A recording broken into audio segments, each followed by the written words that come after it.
సంసార పథంలో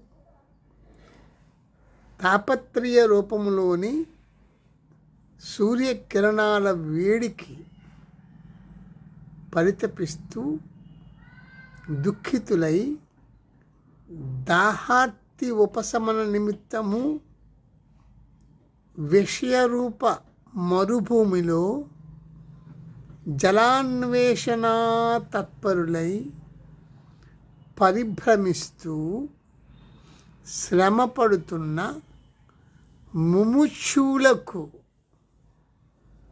సుఖకరమైన మోక్ష సుధాంబుధిని అత్యంత సమీపానికి తెచ్చి నిర్వాణ సుఖాన్ని సమకూర్చి శ్రీ శంకరాచార్యుల సందేశం మార్గదర్శనం చేస్తున్నది.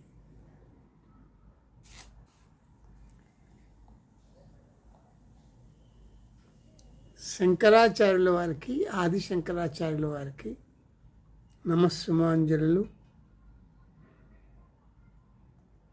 అతనికి హృదయపూర్వక కృతజ్ఞతలు. ఉత్కృష్టమైన ఆత్మ గురించి వివరించారు. ఎలా ఆత్మస్వరూపులుగా గుర్తించాలో చెప్పారు. ధన్యవాదాలు.